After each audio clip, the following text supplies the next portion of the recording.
riesgo, sino que simplemente es, pues con la plata que hay, mire a ver usted qué hace. Y ahí estamos empezando, Miguel, a sentir, ya ahorita que está terminando mayo, lo que preveíamos que iba a suceder desde diciembre, y es que de pronto esa plata quedó mal calculada. De eso hablaremos después. Pero de todas maneras, Bien. para que el vaso lo veamos medio lleno y no medio vacío, es un paso en la dirección correcta este tema de presupuestos máximos, porque integra hace que el concepto de aseguramiento sea el eje rector de todo el sector salud y no solo de un pedazo. Tal vez la única novedad, Miguel, que aparece por virtud de la pandemia en este tema, es que nunca previmos, era imposible prever, y esto no es un reproche a nadie, nadie se equivocó acá, sino que así es el mundo, nunca previmos que iba a haber algunos costos importantes derivados de la atención del COVID que se iban a financiar con presupuestos máximos. Y me refiero específicamente a la prueba PCR, que es tan importante, como todos ustedes bien saben, y que va por el cargo a presupuestos máximos porque no estaba en el POS, y que por su frecuencia seguramente va a tener un impacto grande en el resultado final de esta figura. Por ahora esas ideas, Miguel, muchas gracias. Bueno, gracias, doctor Gustavo. Usted hizo mención al doctor Germán Escobar y algunos comentarios sobre el gobierno. Me gustaría mucho que el doctor Germán Escobar nos diera unas palabras desde la perspectiva del gobierno, nos dijera cómo está actualmente este tema de presupuestos máximos desde el gobierno, desde su perspectiva, y quizás comentar algunas de las apreciaciones del doctor Gustavo. Gracias, Miguel, y muchas gracias por esta invitación y la generación de este espacio de interlocución con el sector. A todos los que están conectados, todos y todas, un saludo muy especial de parte del señor ministro y de parte de este ministerio. Lo primero que quisiera decir, partiendo de la pregunta original de si el mundo y la regulación ha cambiado o cambiará en función del COVID, hay una respuesta casi filosófica en muchos sentidos. Sí, el mundo tendrá que cambiar en algunas cosas, tendrá que cambiar en algunas cosas de manera transitoria y tendrá que cambiar en otras de manera definitiva. Las respuestas las dará el tiempo y la historia. Sin embargo, como hemos visto, este ministerio y este gobierno ha hecho un ejercicio de producción de decretos ley, de resoluciones, de lineamientos técnicos muy robusta. Y cuando uno revisa ese ejercicio de producción normativa, casi que nos hemos inventado una parte del sistema de nuevo. Y voy a empezar parte de mi intervención con un pequeño punto al que se refirió el doctor Gustavo, y tiene que ver con efectivamente qué va a pasar cuando los presupuestos que estaban estimados con base en una realidad no COVID empiecen a afectarse por una realidad COVID, y puse un ejemplo de la prueba PCR. En función de eso, es que este ministerio se está pensando cómo vamos a generar y formular unas canastas de atención COVID que nos permitan no afectar lo que estaba calculado en otra realidad. Y eso va a permitir compensar un poco el tema. Dicho lo anterior, esas canastas COVID van a ser lo que pase con esas canastas COVID va a ser un gran aprendizaje para en un futuro próximo poder hacer una regulación más ajustada por grupos de riesgo y para una financiación más ajustada por grupos de riesgo, que es lo que todos hemos querido en algún momento. Partiendo de ese esquema puntual, yo quería traer unas reflexiones, 6 reflexiones sobre presupuestos máximos como política pública. Lo primero lo tocó el doctor Gustavo, tiene que ver con la filosofía, y no quiero entrar a ser muy conceptual, pero es importante entender la filosofía de los presupuestos máximos. Y para entenderlo hay que hacer algo de memoria. Las discusiones del sector de hace 3 años, 4 años, 5 años, eran en función de qué vamos a hacer para financiar lo que no está cargado a la unidad de pago por capitación. ¿Qué tiene que hacer este país para poder no solamente financiar, sino que se pueda gestionar adecuadamente el riesgo de aquellas tecnologías y aquellos pacientes que requieren tecnologías en salud de lo no cargado a la unidad de pago por capitación. Y esa respuesta no se había podido encontrar, o nadie se había atrevido a hacer una regulación al respecto en mucho tiempo. Y esta regulación o política pública de presupuestos máximos intenta responder, para bien o para mal, esa pregunta. Dicho lo anterior, la filosofía de los presupuestos máximos, como lo dijo el doctor Gustavo, me parece que va en la senda adecuada y es lograr un gran pool de riesgo, meter todo en un esquema de aseguramiento que permita gestionar el riesgo en salud adecuadamente. Ahora, eso no quiere decir que la regulación, segundo punto de mis reflexiones, eso no quiere decir que la regulación esté en piedra, no quiere decir que la regulación no sea sujeta de ajustes, no quiere decir que la regulación no sea sujeta de mejoras. Compartimos muchas de las apreciaciones el ministro y esta administración que ha hecho el doctor Gustavo y que seguramente saldrán a lo largo de esta reunión. Tenemos preocupaciones sobre algunos aspectos de la regulación y seguramente entraremos a ajustar esos aspectos de la regulación en el marco de una realidad que nos está cambiando por COVID. Tercer mensaje.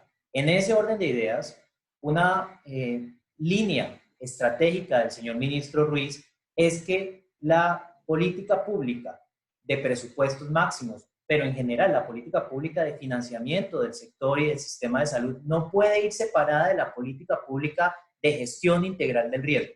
No puede ir separada de la política de atención integral en salud. No puede ir separada del modelo de atención.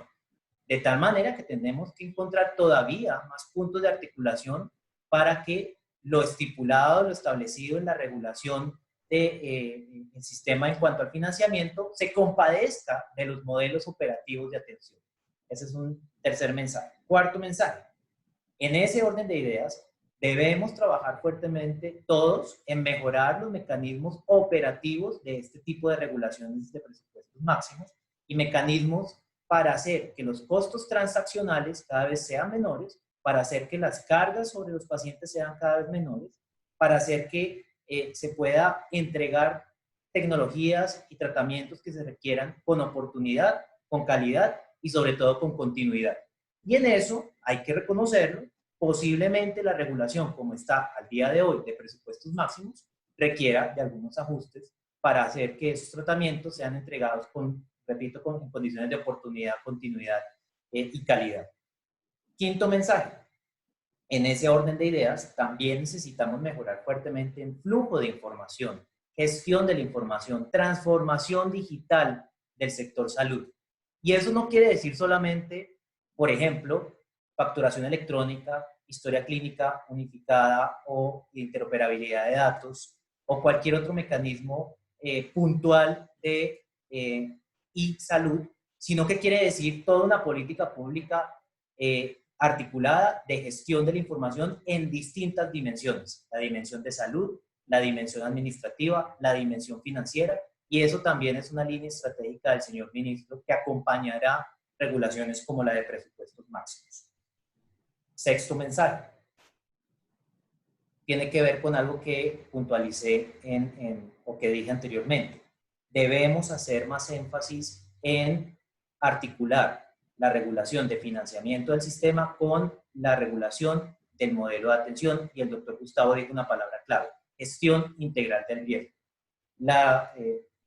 Por ejemplo, la resolución 205 de este año tiene algunos aspectos que conciernen, como lo dijo Miguel, a grupos especialmente vulnerables, sea por su condición socioeconómica, clínica o biológica, y eso hay que revisarlo y eso hay que mirar cómo se está comportando. En el artículo 10 de esa resolución, por ejemplo, hay unos aspectos de pacientes con enfermedades huérfanas que preocupan y tenemos que estar pendientes de esos aspectos para que operativamente no obtengamos el resultado contrario, que es una barrera de acceso inesperada. Y eso lo tenemos en el radar en este ministerio, con el señor ministro, y como lo dije al principio, cierro mi intervención, la regulación, la reglamentación no está escrita en piedra.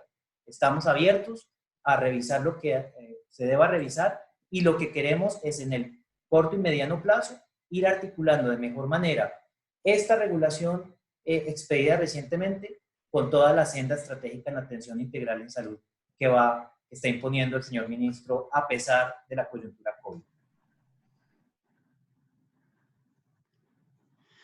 Muchas gracias, doctor Germán. Muchas gracias por sus mensajes muy claros que dan origen a varias preguntas que iremos haciendo y algunas están llegando que coinciden con los puntos que usted está resaltando. Yo quisiera empezar a trasladar las preguntas de nuestro grupo que integra más de 100 personas que empiezan a escribir preguntas. Ya nos han llegado varias preguntas, algunas de ellas muy interesantes. Una de ellas dice, el doctor Germán está hablando de la importancia de que el marco normativo de presupuestos máximos no esté separado, no esté divorciado de modelos de gestión de riesgo y no esté separado de modelos de atención. Alguien apunta dentro del público que está conectado, precisamente eso es lo que están sintiendo, una desconexión con el modelo de atención, una desconexión con los modelos de gestión del riesgo y que no están claros los criterios de priorización, no están claros los criterios de evaluación tecnológica que deben hacer las EPS, no están claros los criterios o los parámetros o las condiciones para mantener estándares de calidad en todas las categorías terapéuticas y en todos los segmentos particularmente que exigen innovación costosa. Yo quisiera saber si esta pregunta, inquietud que comparte una de las personas que está conectada es compartida por nuestro panel. Me gustaría escuchar al doctor Jaime, me gustaría escuchar a Arnei, me gustaría escuchar a la doctora Lina y de paso se presentan si sienten que este divorcio de marco normativo de presupuestos máximos con modelo de atención se está dando en la vida real, cómo lo están viendo los médicos, los pacientes. Hola a todos. Jaime González, de la Asociación Colombiana de Hematología y Oncología. Pues bien interesante el inicio. Yo obviamente no soy salubrista, pero digamos nuestra posición médica como tal termina percibiendo todo lo que en salud pública hacemos mal o no hacemos o hacemos de forma tardía. La percepción, pues digamos mía, sobre el tema de COVID, que tanto cambió, es la misma que la que tiene Gustavo. No creo que haya cambiado. ¿Qué es lo que pasa? Creo que estuvimos como 6 semanas como aturdidos con el, pues, generando todos los protocolos de atención. Nosotros específicamente con la población con cáncer, que es de alto riesgo por su estado de inmunosupresión y por las terapias que utilizamos, pues nos generaron dentro de las instituciones una gran movilización científica a aprender de algo que no sabíamos. Por lo tanto, más que haya cambios, yo creo que es aturdimiento. Y después que nos dimos cuenta que ya empezaron a llegar los giros y eso, yo creo que hace tal vez 1 o 2 semanas empezamos a decir esto ya va caminando y no hemos hablado y pues bastante oportuno empezar a generar estos espacios de discusión porque sí que tenemos preocupaciones. Para no repetir lo que han dicho, yo sí creo que hay algo muy complejo dentro del tema de este modelo como tal que pues yo en mi desconocimiento finalmente considero que es algo así como una cápita en la cual pues se entrega un dinero para lo que es no PBS. Digamos en nuestra institución que manejamos un poco más de la mitad en el régimen subsidiado, pero podríamos decir que nuestra representación de población de atención es muy parecida a la que tiene el sistema de salud, mitad subsidiado, mitad contributivo. Cuando uno ve el valor de los giros específicamente que se dieron, entonces si uno habla de 3.3 billones al contributivo y de casi 600.000 millones para el subsidiado, para la misma población, sabiendo que nosotros atendemos la población del subsidiado que llega mucho más enferma, hablando de cáncer y de enfermedades hematológicas que la del contributivo, que ha tenido cierta gestión del riesgo, no en todos los aseguradores, porque tenemos régimen contributivo peor gestionado que el subsidiado en algunos casos. Pero eso que ha generado que tenemos una población mucho más enferma, en la cual el cálculo, y Gustavo lo estaba mencionando sobre el tema del cálculo, sin uno ser un experto economista de la salud, se da cuenta que si el cálculo se generó de acuerdo a lo que se estaba manejando en el subsidiado, cuando teníamos una traba de los giros como se iba a través de los entes territoriales, pues de entrada vemos una gran asimetría que pues va dirigida simplemente a que muy rápidamente vamos a tener una falta de recursos para atender el régimen subsidiado.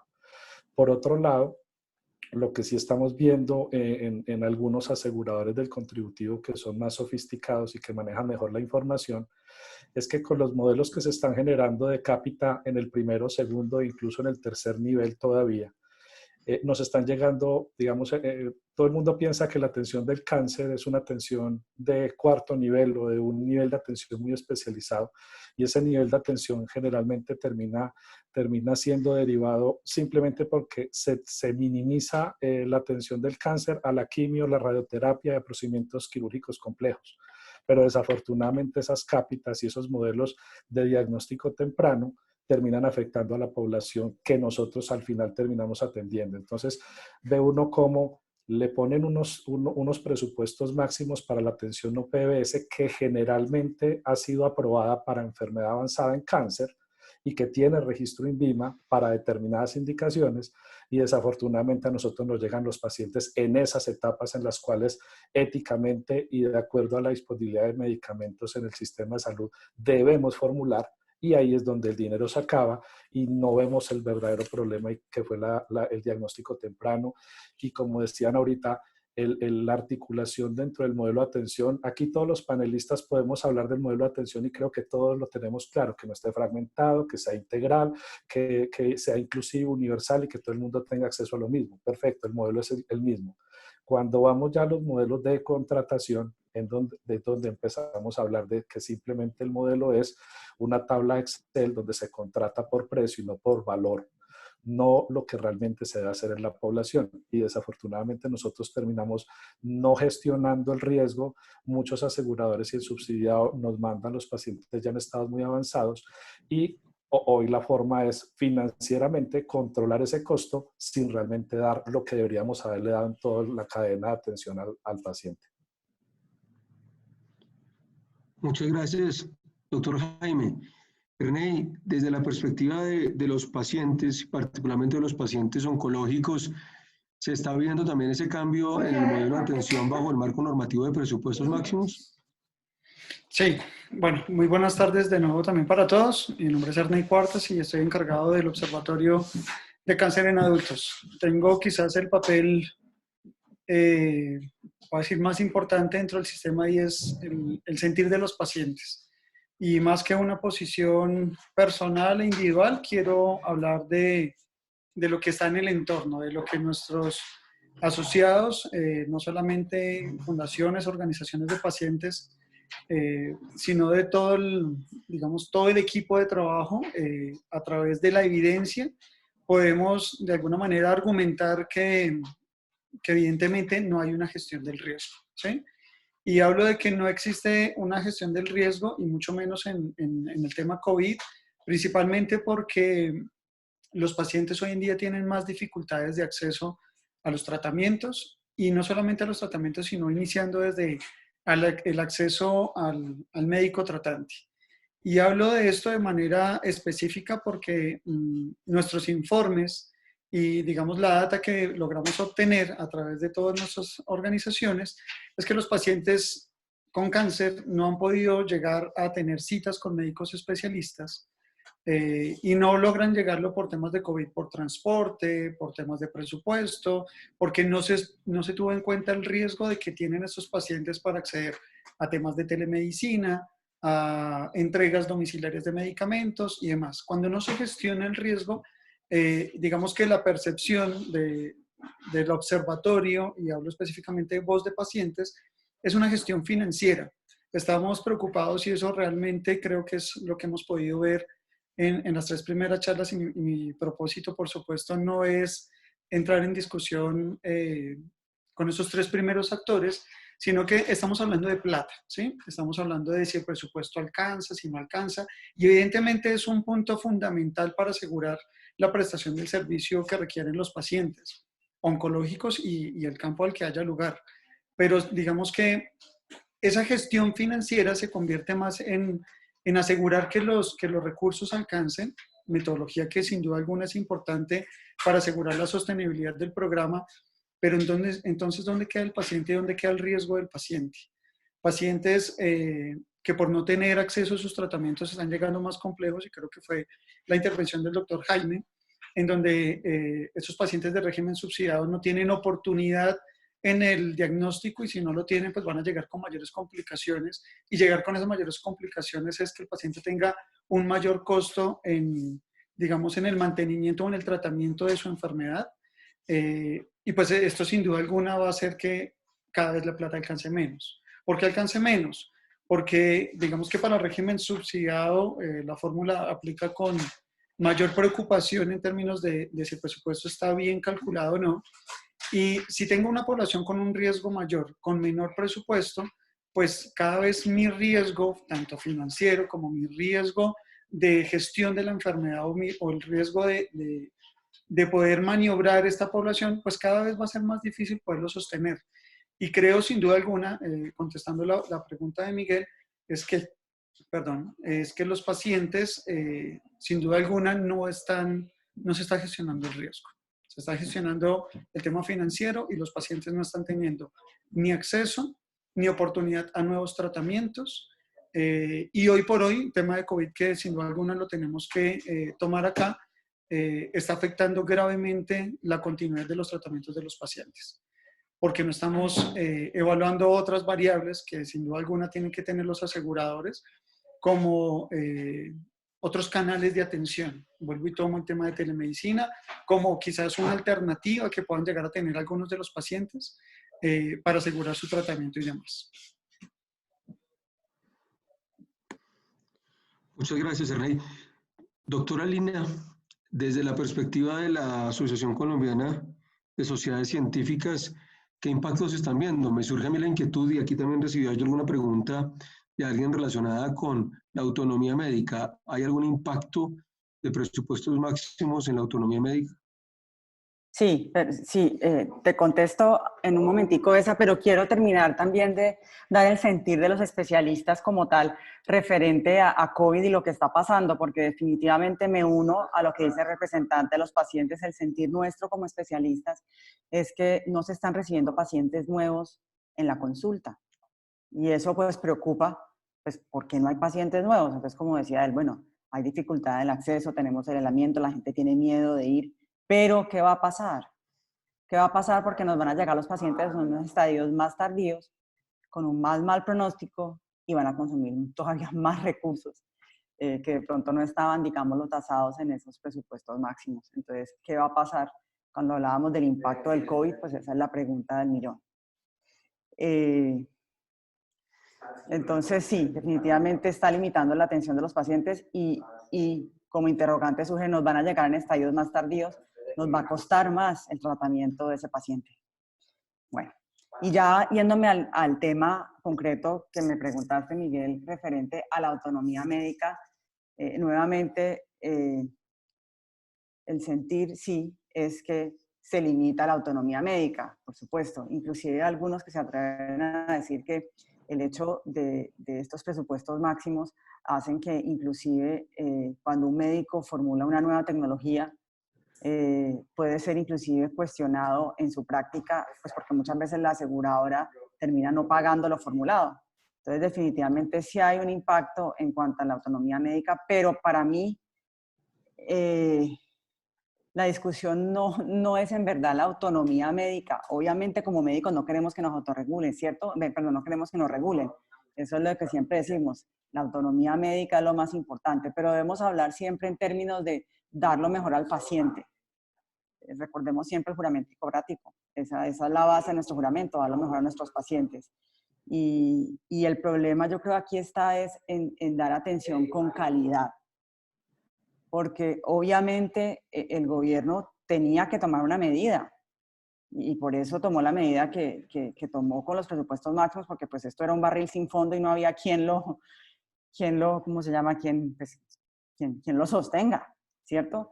Y obviamente yo ahí a veces uno también se tiene que autocrítica y bueno, de pronto las nuevas tecnologías a nosotros, pues como médicos, digámoslo, nos descrestan y los estudios muchas veces nos muestran un estudio y dice, no, es que la mejoría en la calidad de vida es increíble, entonces uno, listo, uno quiere formularla.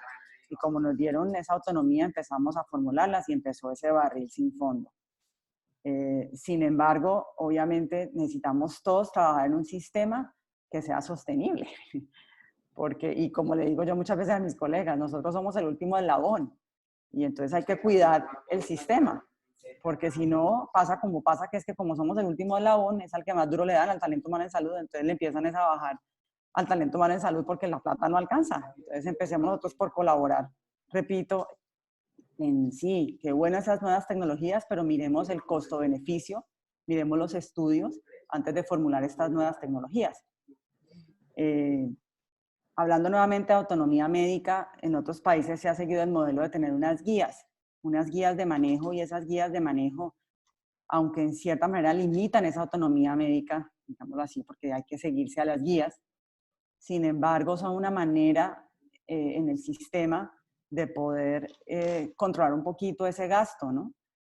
Porque, repito, siempre llegarán nuevas tecnologías con estudios que muestran mejor y uno como médico quiere dar lo mejor a su paciente. Entonces, una invitación al Poder Ejecutivo que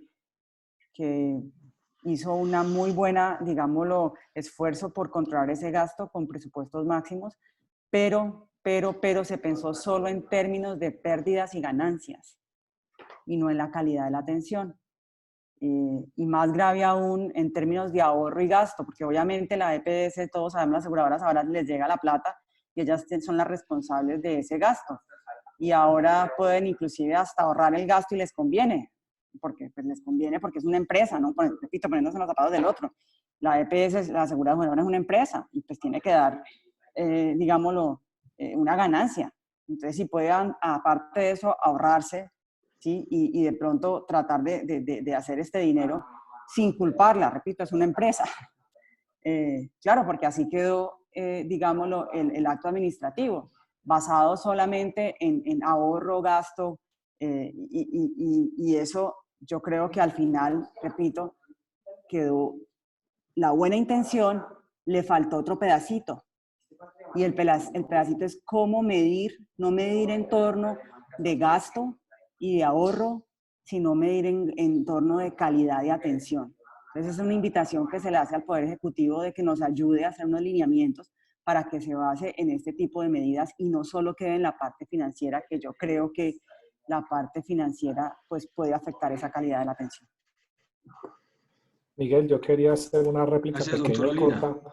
Discúlpame Dale. sobre lo que está diciendo Lina de autonomía y es solo una reflexión adicional, porque siempre que hablamos de cáncer y de terapias innovadoras, estamos hablando de alto costo y que son los medicamentos más modernos, etcétera. Pero hace ya más de 2 años estamos, incluso con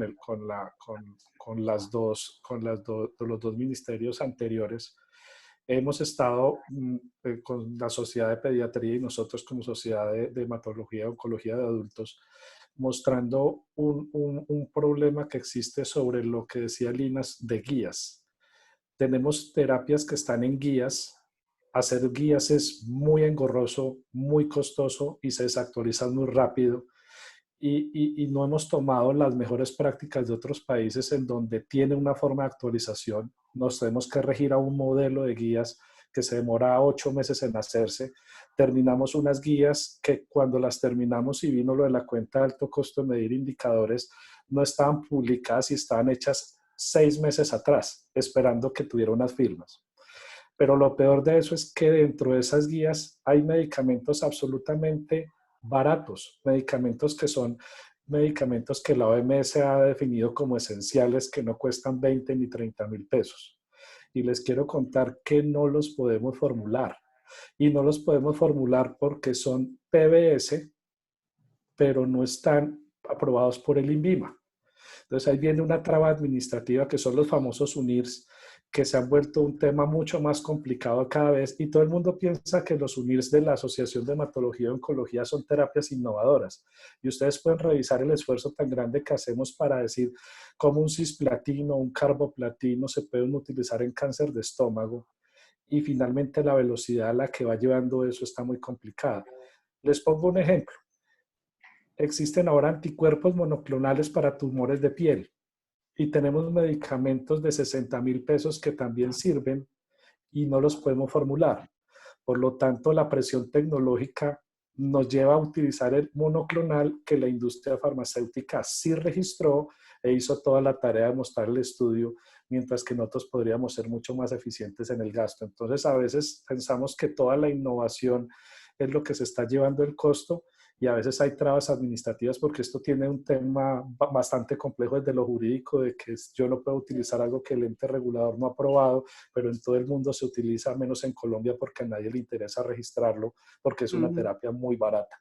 Entonces esa reflexión es importante porque son 200 tipos de cáncer. El pareto del 80% de los cánceres son 20 enfermedades, de las cuales más o menos tenemos guías, pero existe otro grupo de pacientes en los que podríamos considerar que por la frecuencia son enfermedades huérfanas y no son consideradas huérfanas, y nosotros nos vemos en el problema de no poder utilizar medicamentos baratos, eficientes, costo efectivos, curativos, porque simplemente hay trabas administrativas que no nos permiten hacer eso, y sí estamos teniendo que utilizar medicamentos nuevos que van al tema de presupuestos máximos, y nosotros y los pacientes se ven afectados.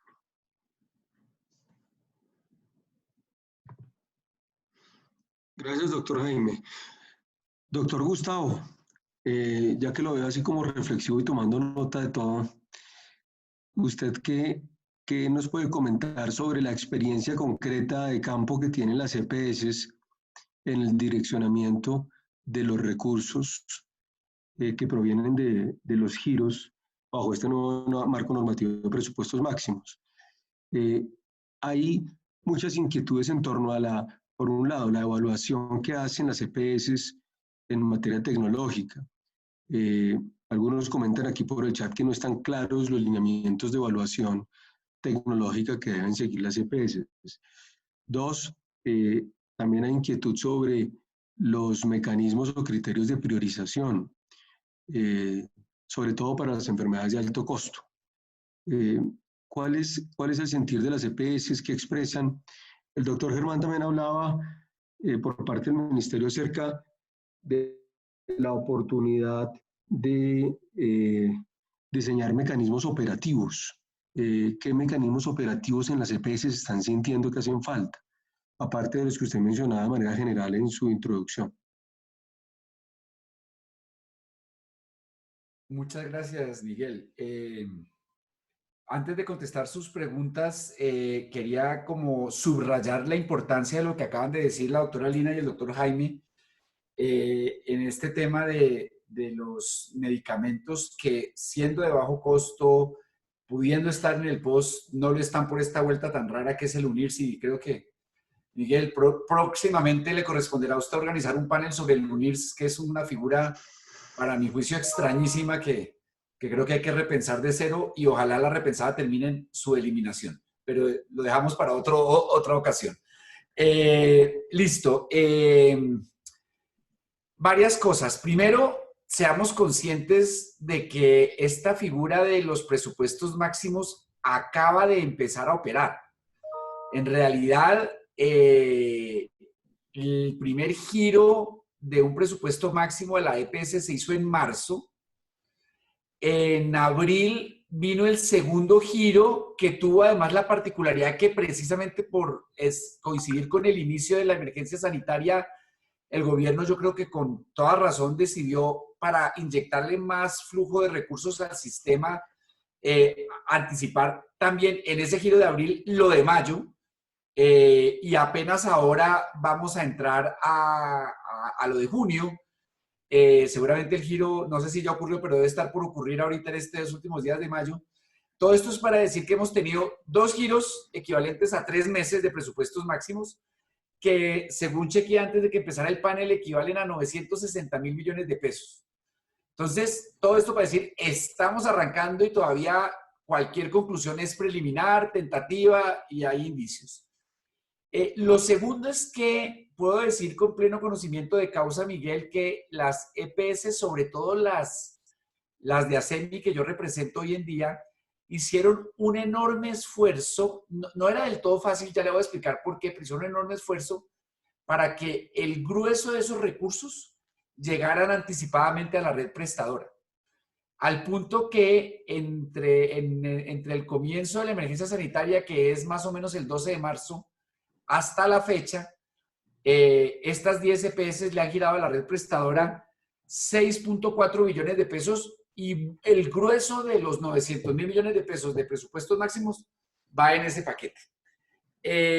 ¿Dónde estaba la dificultad? Y es una dificultad que no termina de superarse. Lo que pasa es que en medio de la emergencia todos nos flexibilizamos un poco.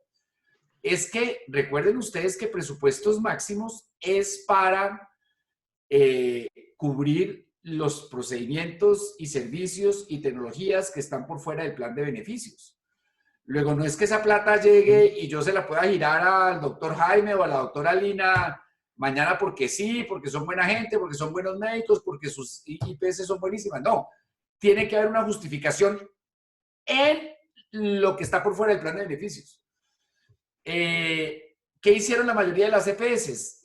Hicieron ese anticipo para apoyar a la red y ayudarle a su esfuerzo enorme y valiosísimo de prepararse para el COVID, pero obviamente esa plata tendrá que luego cruzarse con servicios no post, porque si no, pues al otro día vamos a tener, esta vez sí con algo de razón, casi siempre sin razón, pero esta vez sí con algo de razón, a la Contraloría respirándonos en el cuello.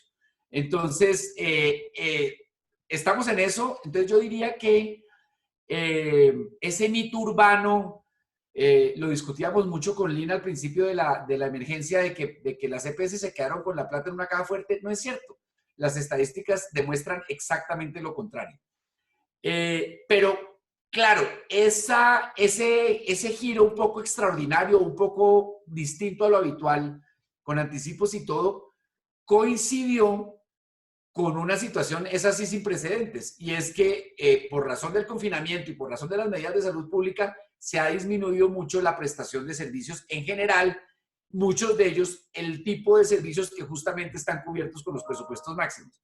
Entonces, a la pregunta, ¿qué lecciones hemos derivado? Pues las que le cuento, pero todavía estamos moviéndonos. Primero, en un momento muy temprano, pero segundo, increíblemente en un momento muy temprano donde además pasó algo rarísimo, que es que los servicios hospitalarios se redujeron al mínimo.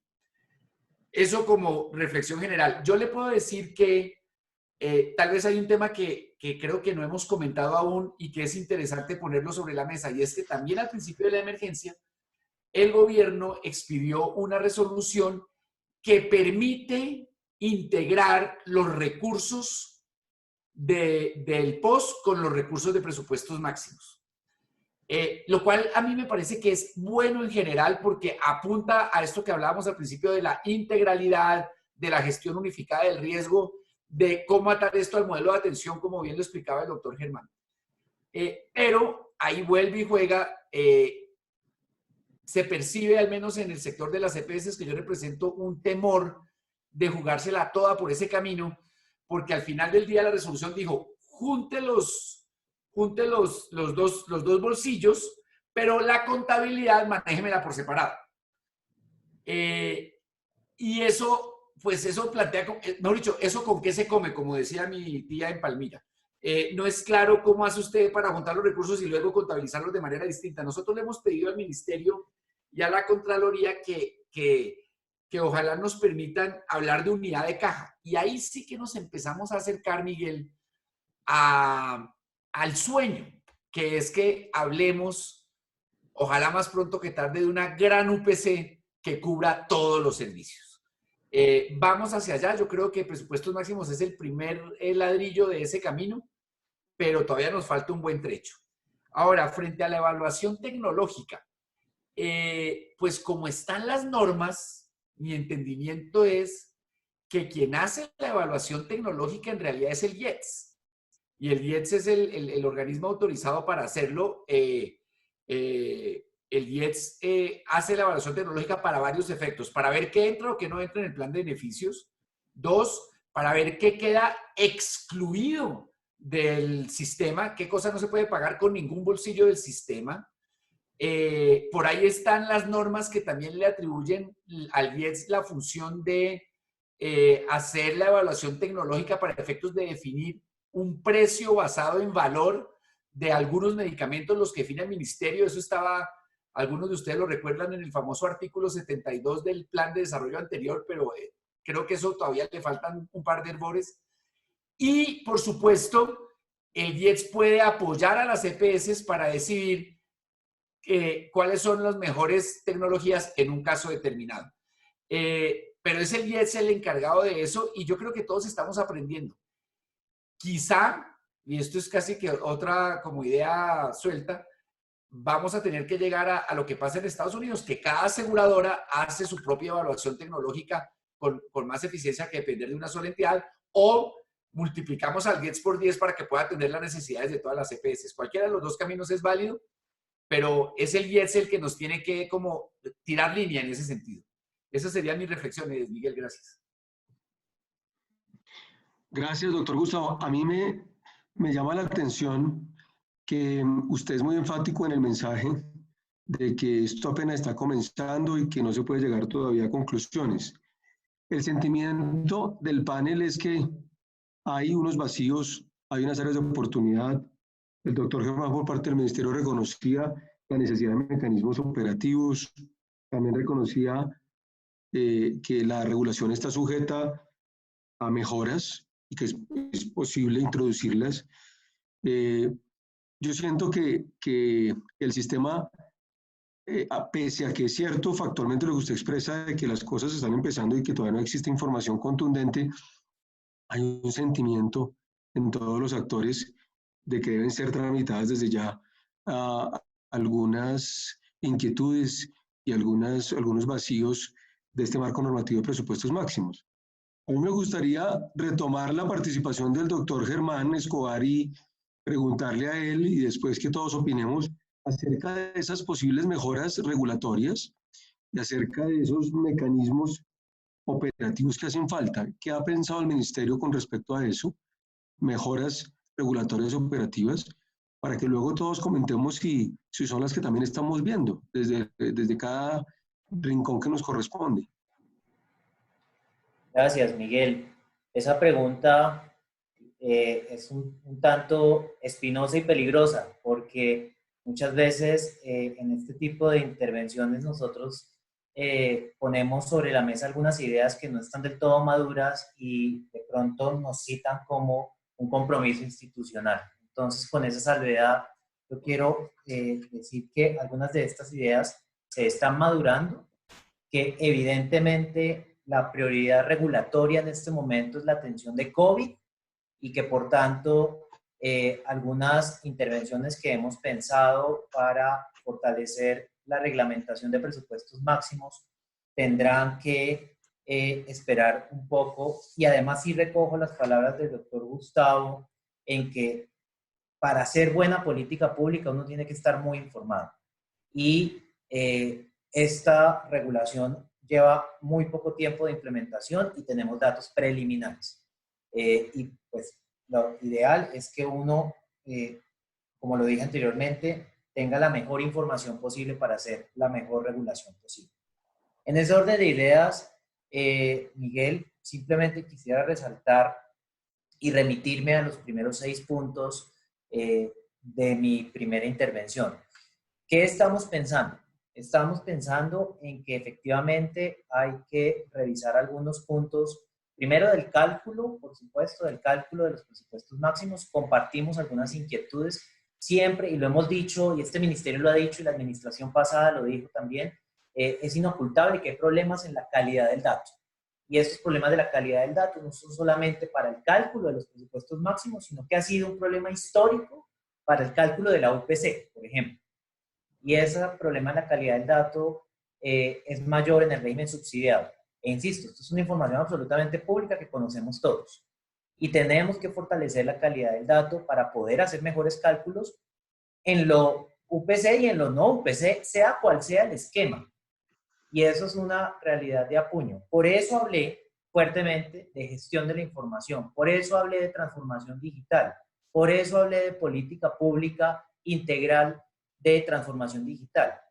¿Qué se viene en transformación digital? Y esto es algo muy próximo. Estamos trabajando en un proyecto de decreto para reglamentar la ley de historia clínica electrónica o interoperabilidad de datos. Ese proyecto de decreto ya incluso ha tenido consulta pública y está en un tránsito muy avanzado.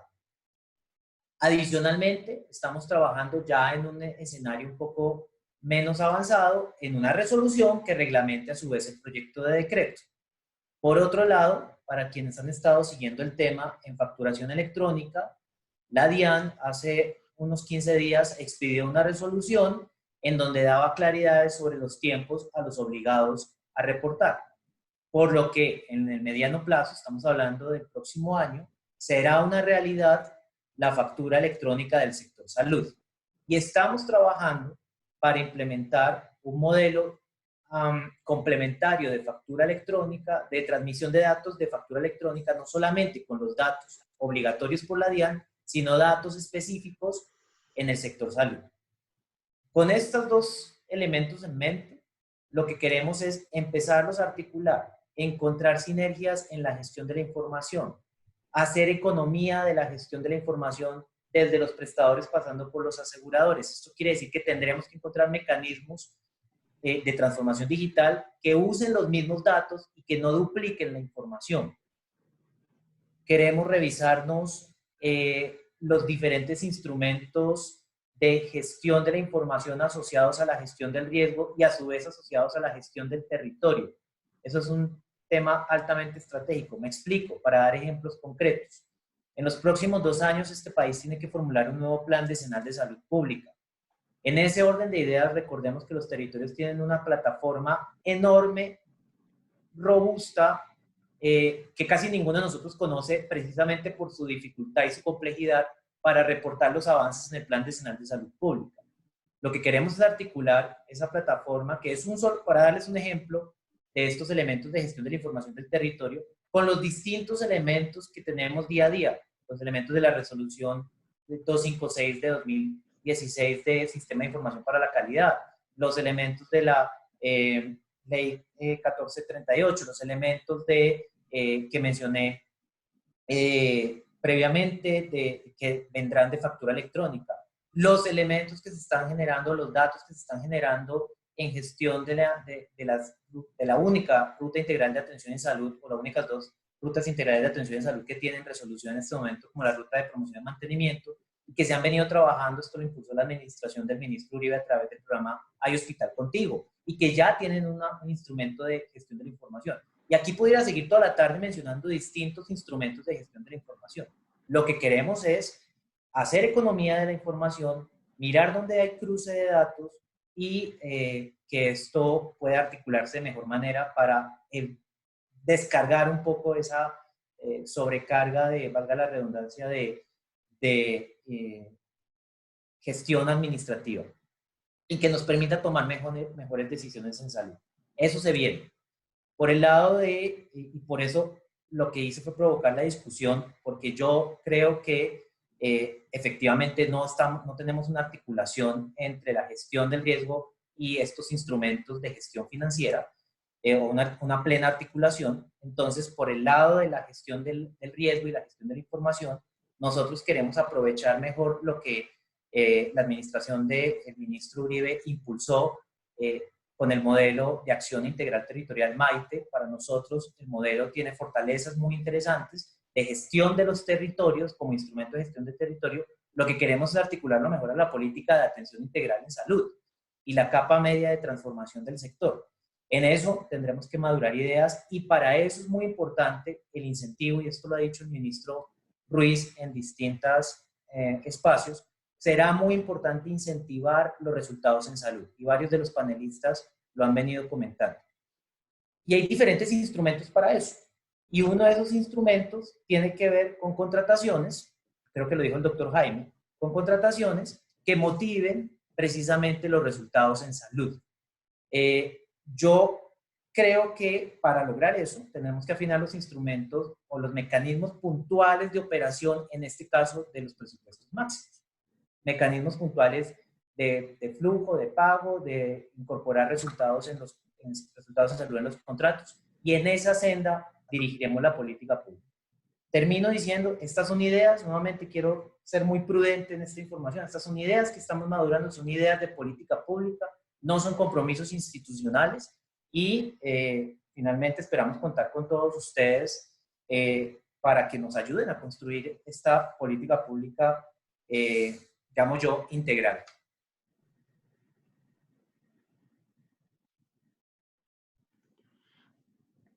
Muchas gracias, doctor Germán. Muy claro el mensaje de que apenas son ideas y no definiciones institucionales de política pública. Varios comentarios me hacen pensar en las oportunidades que existen todavía en el sistema en materia de los mecanismos operativos que usted mencionaba y de las mejoras de la regulación, pero falta todavía mucha información. Quisiera comentar algunos mensajes que están llegando de toda la gente que está conectada. Creo que este podría suscitar la respuesta de Ernei y también del doctor Gustavo. Dice una de las personas que está conectada para ese paciente, desde la declaración de la emergencia sanitaria en el mes de marzo, muchas EPS no están dando cumplimiento a la resolución 521. Hoy miles de pacientes con cáncer están sin tratamientos. ¿Qué están haciendo las EPS con los recursos no ejecutados? ¿Y cómo garantizará la continuidad de los tratamientos? Quisiera que desde luego el doctor Gustavo, pero a ver si Ernei comparte este sentir de que hoy miles de pacientes con cáncer están sin tratamiento desde la declaración de la emergencia sanitaria y que hay inquietud de cómo se están ejecutando los recursos de las EPS. Claro que sí. Bueno, por supuesto, no es solamente un sentir, sino estadísticamente las diferentes organizaciones que representamos han manifestado que se ha disminuido en más de un 30% el acceso a los medicamentos, no solamente en términos de oportunidad, sino también de continuidad. ¿Y a qué me refiero con continuidad? Les entregaron su tratamiento para el mes de marzo, pero en abril no lo entregaron y en mayo está en veremos, ¿sí? Hay una gran preocupación con respecto al flujo de los recursos con ese comentario que manifiesta seguramente un paciente. Y es cuando se estableció el tema de la metodología de presupuestos, se hizo con base en una información que sin duda alguna carecía de muchas variables para que fuera un dato con una calidad importante. Entonces, sobre eso, digamos, voy a tomar una EPS-X. Esa EPS-X manifestó que necesitaba 100 pesos para entregar los tratamientos, pero sucede que esos tratamientos se los estaba entregando a cerca de un 60-65%. Entonces le están entregando esos 100 pesos a ese asegurador y hoy en día no están entregando a ese 65%, le están haciendo más o menos un 32% de la población. Eso significa que hay un recurso económico que debería estarse quedando el asegurador con ellos porque el paciente no está teniendo acceso a sus citas y si no hay citas no hay prescripción, si no hay prescripción por supuesto no hay entrega. Entonces uno se empieza a preguntar como, bueno, ¿y ese presupuesto en dónde está? ¿Y será que efectivamente se está desarrollando de la mejor manera? ¿Se está guardando para optimizar de alguna manera el recurso en términos de riesgo y volverle a asegurar a los pacientes la continuidad con el COVID?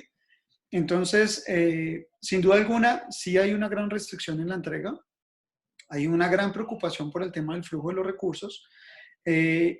Y quisiera retomar con esto que estoy mencionando algo que Gustavo mencionó al principio, en términos metodológicos, y es algo que realmente a mí me llama mucho la atención, y hablo de nuevo como voz de paciente, sin conocer mucho y sin ser el experto en temas financieros, pero hablaban de mantener los presupuestos de lo PBS y no PBS en una sola caja.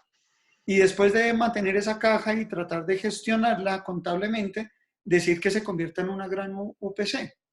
Entonces, el análisis mío, sin ser financiero, reitero, es volver a lo que teníamos antes, entonces de nuevo, tener una OPC, pero ahora solamente más grande, y después volver con el tema de tenemos autorizaciones y no tenemos autorizaciones, y tenemos PBS y no tenemos no cosas no PBS.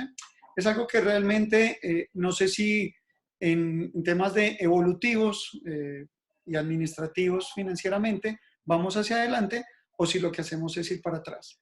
Y existe la pregunta de si yo tengo una gran caja y cómo la voy a distribuir y cómo la voy a saber si es por PBS o no PBS, sin que sea el especialista. Creo que contablemente hay unas metodologías que se denominan centros de costos, en donde yo tengo un ingreso y lo puedo ir determinando para qué tipo de operación voy gastándome este recurso. Y lo hablo porque sin duda alguna el dato de saber en dónde me estoy invirtiendo ese recurso económico, pues es un factor fundamental para la toma de decisiones.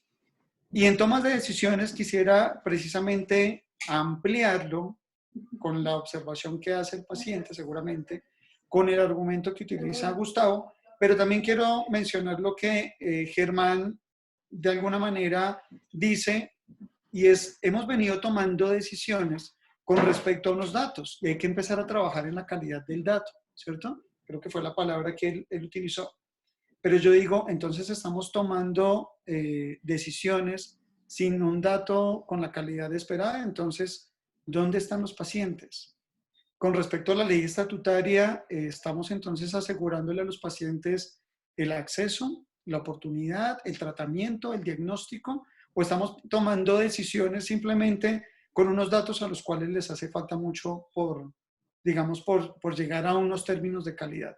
Entonces, acá viene la invitación, es que los pacientes, que es mi principal posición, estamos en ese limbo de, no es que no hay presupuesto, o estamos en el tema de COVID, no tenemos acceso a los medicamentos, y el asegurador muchas veces se escuda en no decir, no es un tema de presupuesto, simplemente es por el tema de COVID, no tienes acceso, el punto lo tenemos cerrado, y viene la pregunta, ¿dónde están entonces esos recursos? ¿Y para qué queremos volver entonces a tener una UPC grande?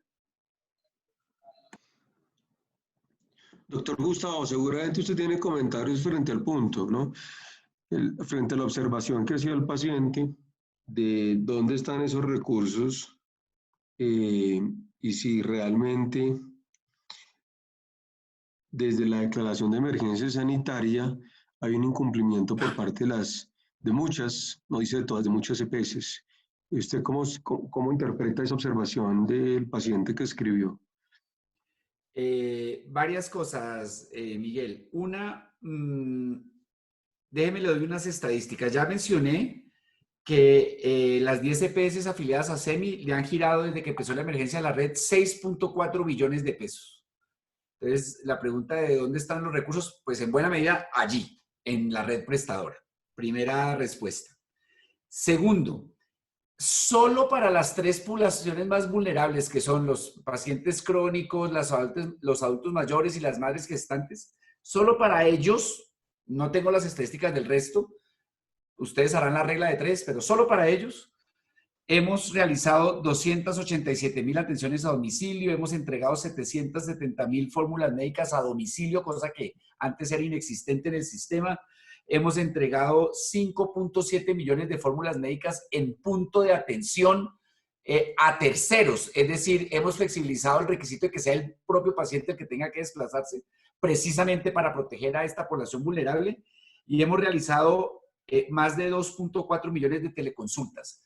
Seguramente nos faltan muchas por realizar, seguramente hay algunas que no se han realizado, seguramente en esta transformación logística tan difícil se nos cuelan fallas y hay medicamentos que no llegan. Yo estoy recogiendo algunas quejas sobre el particular, pero el hecho es que ha habido una transformación maravillosa en la forma de operar de las EPS con base en las nuevas tecnologías por la emergencia sanitaria. La emergencia sanitaria precipitó una transformación logística, organizacional y tecnológica de la cual yo personalmente me siento muy orgulloso. ¿Que hay fallas? Por supuesto. Todo proceso de cambio genera disrupciones y se cuelan por las rendijas casos que no se atienden o que no se atienden bien o que no se atienden a tiempo. Pero el grueso de los pacientes están yo creo que muy bien atendidos. Ahora bien, ¿por qué no los han atendido en los hospitales y clínicas en muy buena medida? Por orden del gobierno. ¿Y por qué el gobierno dio esa orden? Por una razón evidente de salud pública. Claro que eso genera un problema y una disrupción, sin duda, pero pues es que el mundo entero está enfrentando, Miguel, un desafío descomunal. Entonces, bueno, pero la pregunta concreta, ¿de qué están haciendo con los recursos no ejecutados? Pues ya dije, el grueso está ahí en la red prestadora. Y lo segundo, lo que hace una aseguradora con los recursos que le entran por la prima es darle un manejo prudencial a esos recursos. ¿Para qué? Para cuando tenga que pagar el siniestro. Si no hay siniestros, pues no paga, pero los recursos están ahí. Nadie se está metiendo esos recursos al bolsillo. ¿Para cuándo? Para cuando vengan los siniestros. Y ya Jaime y Lina nos han explicado que eso va a venir más temprano que tarde con la reapertura gradual de los servicios. Eso se llama el régimen prudencial de reservas técnicas y eso es lo que hace una aseguradora. Tener la plata allí para invertida en un esquema de suficiente liquidez para cuando venga el siniestro. Y en eso estamos. Yo le puedo decir que por lo menos las 10 EPS de ASEMI en eso están.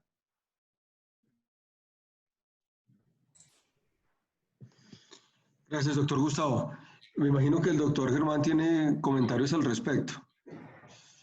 Gracias, Miguel. Muy brevemente, para darle lugar a otras preguntas de los demás panelistas, yo solamente quisiera también hacer una reflexión. Quienes me conocen de larga data saben que yo intento tener siempre un tono sincero, reflexivo y autocrítico, y que me encanta poder reconocer lo que nos falta para lograr llegar ahí.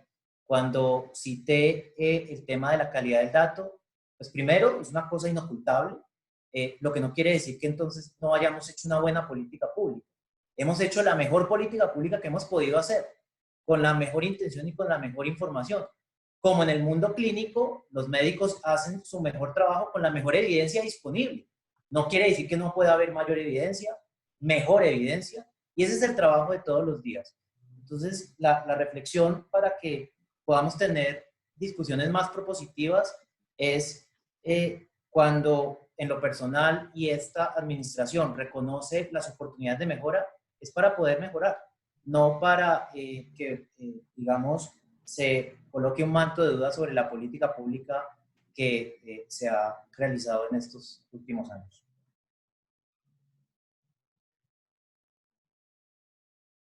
Gracias, doctor Germán. Muy bien, pues vamos a entrar en la recta final. Yo creo que podemos comentar alguna pregunta adicional. Estábamos programados para terminar hacia las 6. Entonces, quisiera hacer un par de comentarios finales. Me estoy apoyando mucho en lo que la gente que amablemente está participando escribe. Están llegando múltiples comentarios. Por un lado, la gente se pregunta, particularmente ahora que estábamos hablando de cáncer y de que un paciente escribió sobre cáncer, se pregunta, doctora Lina, doctor Jaime, si realmente actualmente o a futuro, porque no tenemos todavía mucha información sobre presupuestos máximos y su impacto en los modelos de atención, ustedes consideran que van a tener un impacto en el acceso a la innovación oncológica, el acceso a los tratamientos de innovación oncológica. ¿Ustedes consideran que sí? Y un paciente pregunta particularmente qué segmentos oncológicos podrían estar más afectados. ¿Ustedes han pensado en eso? ¿Han tenido algún pensamiento en torno a esa problemática? Pues Miguel, yo creo que son muchas cosas, ¿no? Digamos, la primera parte de la pregunta específicamente con el tema de COVID, pues como lo dije al principio, creo que estábamos todos reaccionando, aprendiendo de la enfermedad. Nosotros desde la Asociación de Hematología y Oncología generamos unos comunicados que, digamos, en algún momento incluso se alejaron de lo que el consenso nacional estaba definiendo. Y pues lo entendemos porque el consenso nacional buscaba agrupar a la mayor parte de las organizaciones científicas. Sin embargo, nuestra población es particularmente susceptible a la luz de pues, de las terapias que utilizamos.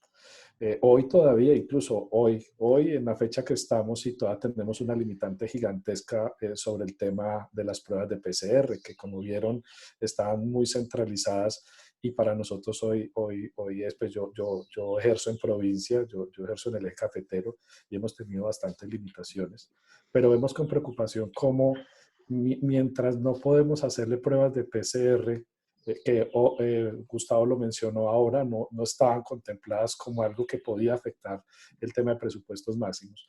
Pero más allá de esto, y que pues sabemos que el ministerio lo entiende y que tendrá que reajustar eso, toda la prestación del servicio, la seguridad del personal, de si es la ARL la que tiene que cubrir la seguridad de los médicos, o las ARL dijeron que solo tenían el 5% de lo que tenían a disposición era para ellos, entonces las IPS tuvieron que tomar esa vocería. Y la IPS le dice a la EPS, bueno, señores, ¿ustedes cómo van a contribuir en esto? Entonces la EPS dice que no, que eso no puede contribuir, y todo eso generó todo un terremoto en el que todavía estamos. Y ese no se ha superado y ya estamos en el tema de pruebas. Entonces, las pruebas en este momento, ve uno cómo se quieren dirigir a población screening, a buscar población sana, que no está mal, pero es que nosotros tenemos población que cada 21 días o cada 15 días o cada 30 días requiere una terapia inmunosupresora. Lo mismo le debe pasar al grupo de reumatología y a otros grupos de enfermedades crónicas. Entonces, esa es una preocupación como tal de COVID.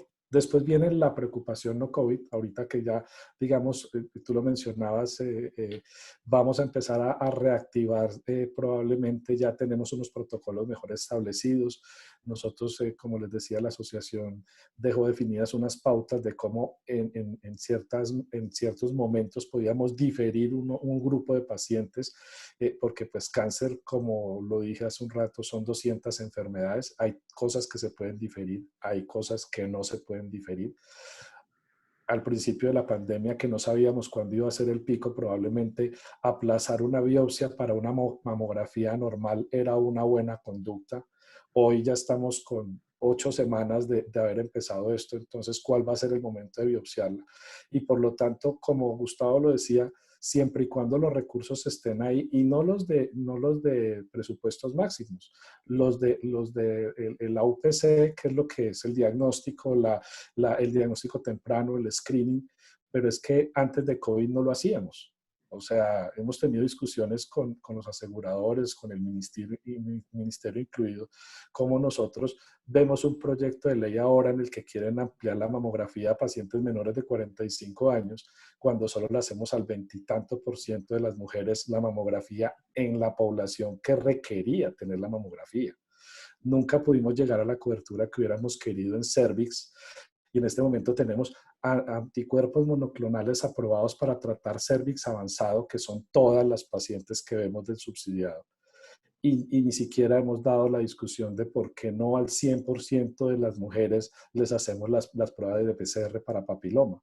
Pero sí, por otro lado, tenemos campañas de vacunación. Entonces hay como cierta fragmentación tanto de las decisiones como de lo que uno ve, que finalmente creo yo que es una suma de cosas lo que termina llegando al punto final de cómo se afecta la innovación tecnológica y la disposición que nosotros tenemos de terapias y medicamentos, incluso dispositivos para los pacientes con cáncer, pues claro que se afecta. Pero siempre vemos esto al final del camino, es decir, vuelvo y digo, estas terapias, las terapias innovadoras, Gustavo habla ahorita de la famosa puerta de entrada de los medicamentos, pues que digamos cuando uno ve las resoluciones nuevas en este tema de presupuestos, uno de pronto ya ve la luz en el camino de que vamos a poder dar la discusión de la terapia basada en el precio del medicamento basado en el valor, y eso es maravilloso.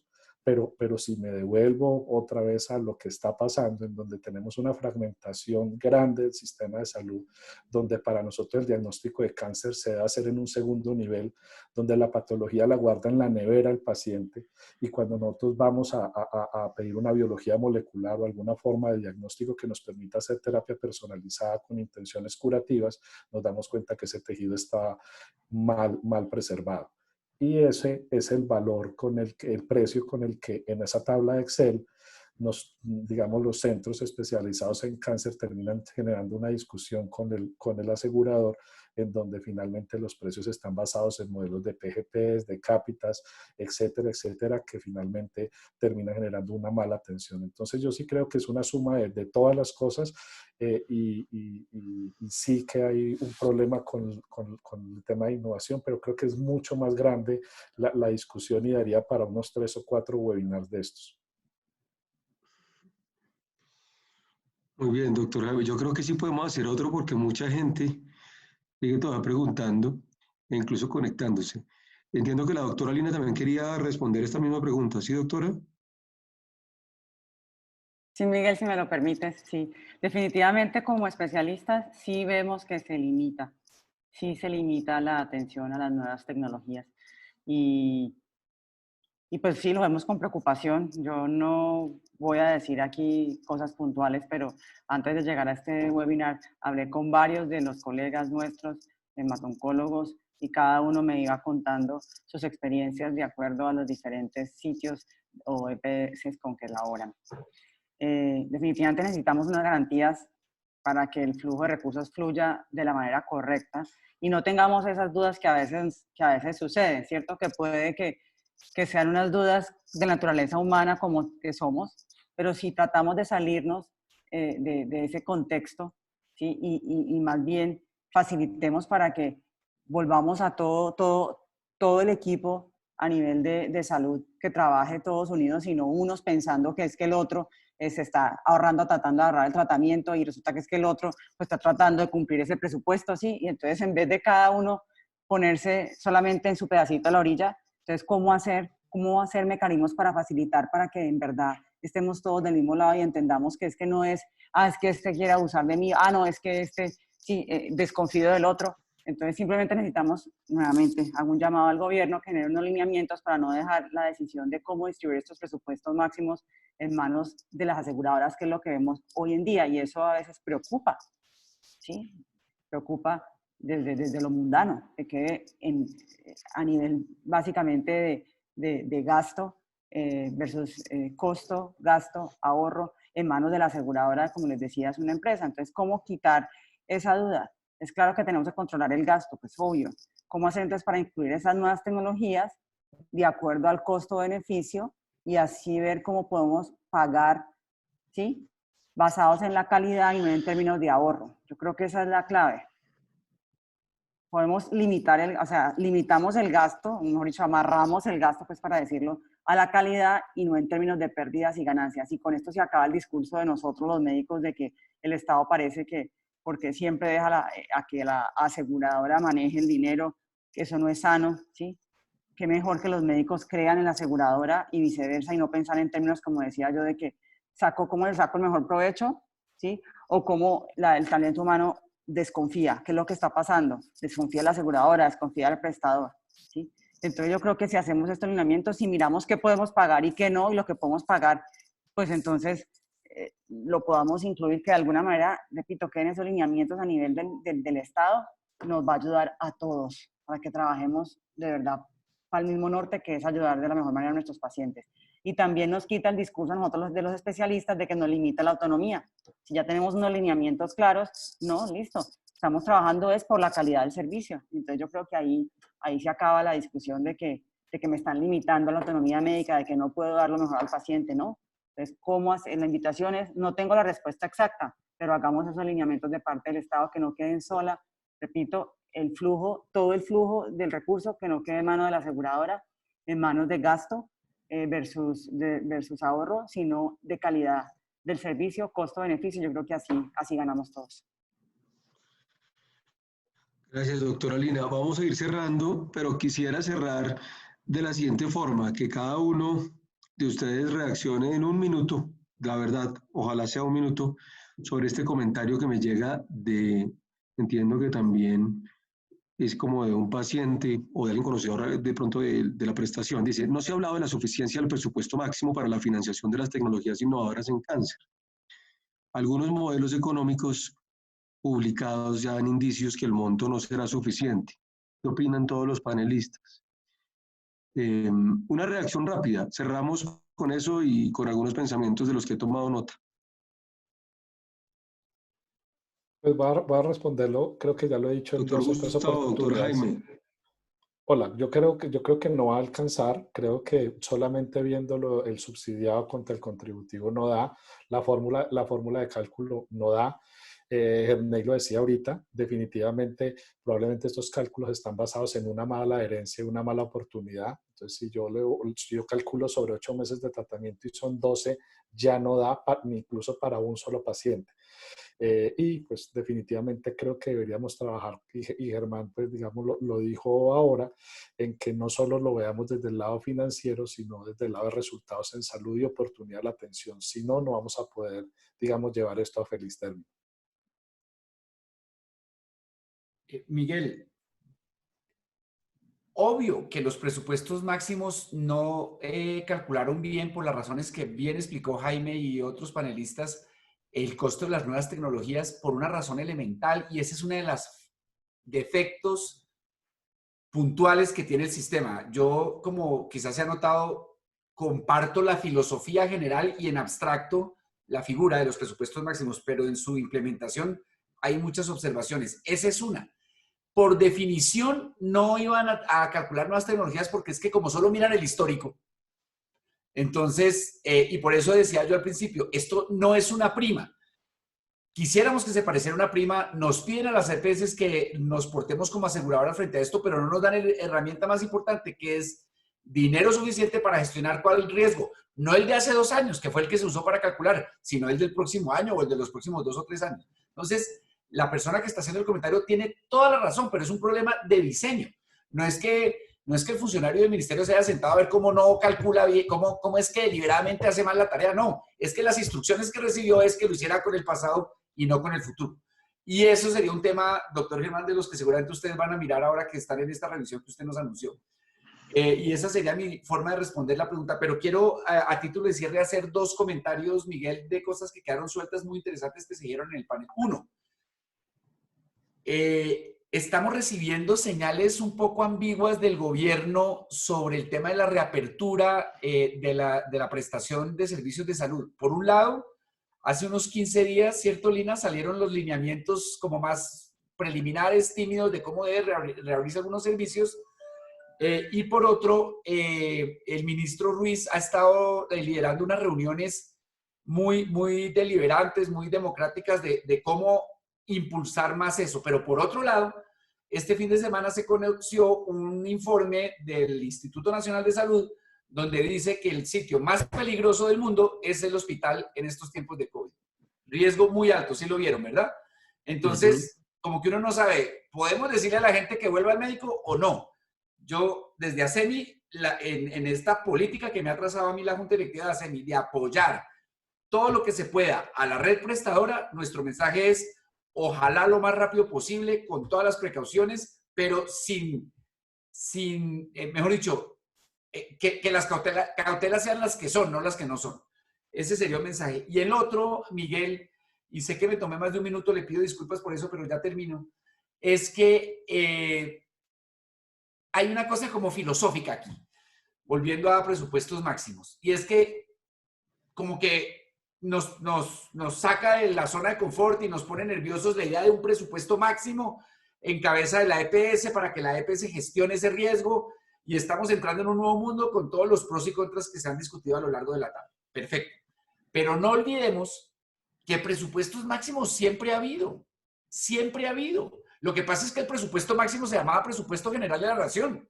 Y cuando se acaba la plata y cerraban los servicios. Ahora, el gobierno está haciendo un esfuerzo para decir, esta es la plata que tengo, por favor administrela usted, señora EPS, y veamos cómo nos va y hagamos todos los ajustes. El punto que quiero decir es que no caigamos en la trampa mental de creer que antes teníamos un paraíso de abundancia y sin límites. No, el límite era un peor, era el del presupuesto general de la nación, que casi nunca alcanza para nada. Ahora por lo menos se está haciendo un esfuerzo de meterle ciencia y actuaría, y nuestro llamado es que lo hagamos de verdad y no de mentiras. Pero esto me lleva a la conclusión final, y es que sea que el presupuesto máximo está allá arriba en el presupuesto general de la nación, o sea que el techo el cap está en la plata que se le da a cada EPS, de todas maneras al final de lo que dependemos es de que el Estado tenga plata. Si el Estado solo va a tener 100 pesos, podemos hacer maromas, podemos discutir IETS, podemos discutir precios de UNIRS, podemos discutir precios de especialistas, de medicamentos, todo, pero solo habrá 100 pesos y la discusión será cómo repartirlos. Todo esto para decir, queridos colegas, que el gran debate, el debate más relevante para el sector salud, no es ni presupuestos máximos, ni UPC, ni COVID, ni nada de eso. Todo eso es importante, pero el presupuesto máximo, el debate máximo o mayor es cuánta plata va a tener el sistema de salud el próximo año. Y con ese esfuerzo enorme que está haciendo el gobierno para atender la emergencia, plata no va a haber a menos que haya una reforma tributaria. Entonces, mi llamado, y usted pensará, Miguel, que me estoy saliendo del tema, pero no, estoy muy dentro del tema. Si queremos volver a tener debates sobre cuál es la mejor forma de manejar los presupuestos máximos o el sistema que lo reemplace, si llegamos a la conclusión de que este no sirve, es de dónde va a salir la plata para cualquiera que sea el sistema. Y en este momento yo veo con mucho horror, con mucho susto, la situación fiscal del próximo año.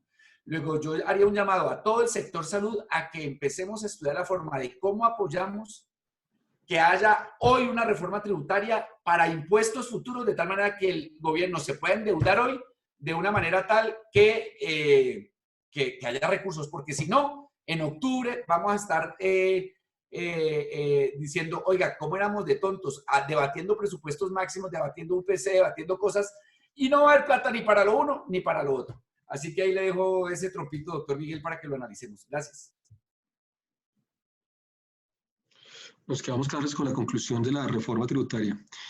Muy interesante, doctor Gustavo. Ernei, tú, frente a esta reacción de 20 segundos, porque se comió el tiempo, sí, doctor Gustavo. Yo contribuyo, no hay problema por eso. Y realmente creo que me tomaría hasta menos. Ante la pregunta que realizaste, si la plata va a alcanzar, yo voy a contestar lo siguiente. Si nosotros hacemos las cosas bien, asegurándole el acceso oportuno y continuo a los pacientes, la plata no va a alcanzar.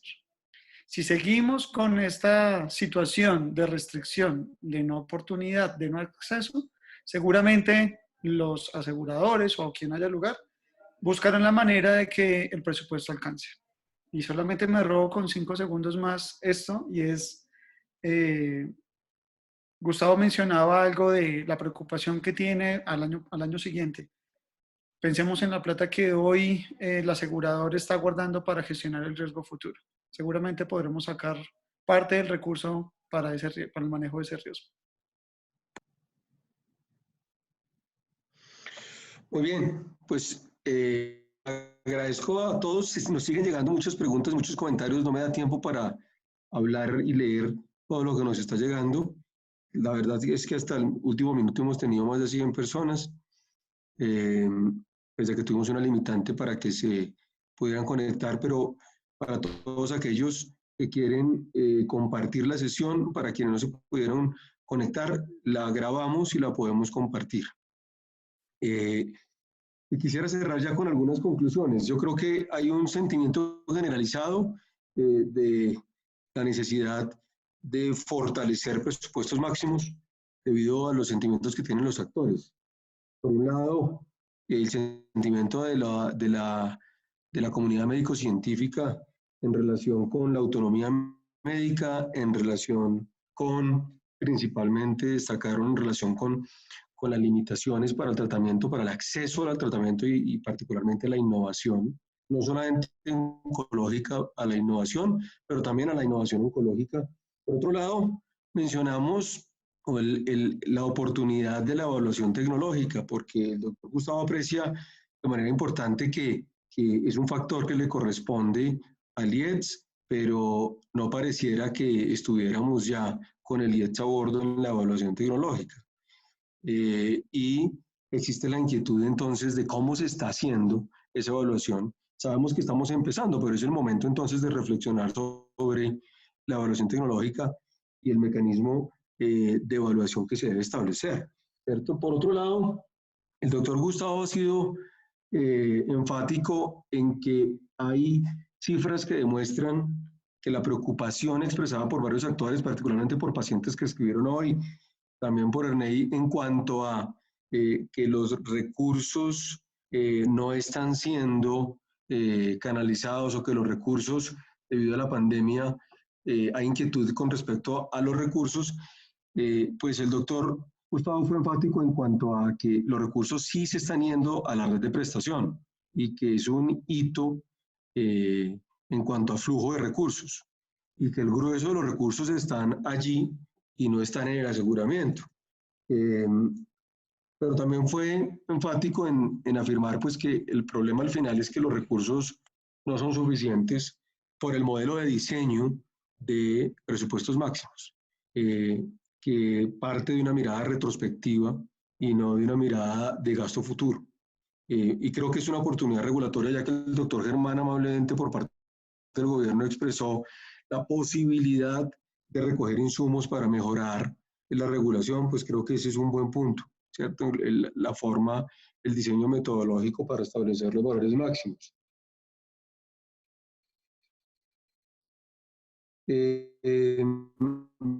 Creo que también fue interesante ver por parte del doctor Jaime el punto tecnologías de alto costo, las tecnologías de innovación en diversas categorías terapéuticas, incluyendo la categoría oncológica, porque ahí están sucediendo allí algunas cosas. No solamente la presión le genera, desde luego, una exigencia económica al sistema, sino que la presión también genera que el prestador, que el médico tratante, que el médico prescriptor tenga una tendencia hacia el uso de la tecnología de punta y no pueda o no tenga a la vista o a disposición otras tecnologías en donde se tienen que resolver allí algunos mecanismos regulatorios y técnicos para que pueda contar con ellas también, no solamente con las de última innovación o de última tecnología. También interesante para finalizar, porque ya comentar la claridad con la que el doctor Germán Escobar por parte del Ministerio nos expresó las 5 o 6 prioridades en las que está trabajando el Ministerio, ¿cierto? Creo que se enmarcan en mucho de lo que hablamos acá, y es que estamos frente a un marco normativo que está empezando y sobre el cual no existe información suficiente. Y desde esa perspectiva, anotaba el doctor Germán varios puntos. Uno, que la regulación está sujeta a mejoras. Dos, que la política de precios máximos no puede estar divorciada del modelo de atención, del modelo de gestión del riesgo. Luego todos reaccionamos y eso es realista, y pareciera ser el sentimiento común de que eso no es realista, de que si hay una separación, de que no hay todavía una coherencia de presupuestos máximos y modelos de atención y modelos de gestión del riesgo. También apuntaba el doctor Germán la necesidad de identificar los mecanismos operativos para fortalecer este marco normativo. Creo que todos dimos comentarios hacia cuáles deberían ser esos mecanismos operativos. De manera que, bueno, yo creo que fue muy rico el debate en encontrar las inquietudes, también en destacar las virtudes que tiene el modelo y en aprovechar la presencia del regulador para permitirle sentir, entender cuáles son los pensamientos que están teniendo los principales actores del sistema. Ojalá para que pronto se empiece un proceso de discusión más formal de fortalecimiento de este marco normativo. Entonces, con esto nos despedimos, les agradecemos a todos su participación. Perdonen que nos pasamos 15 minuticos, gracias a las más de 100 personas que se conectaron, y muchas gracias a los panelistas y a las entidades que ellos representan por haber sacado el tiempo para compartir su pensamiento sobre presupuestos máximos. Muchas gracias a todos y feliz noche. Muchas gracias. Gracias.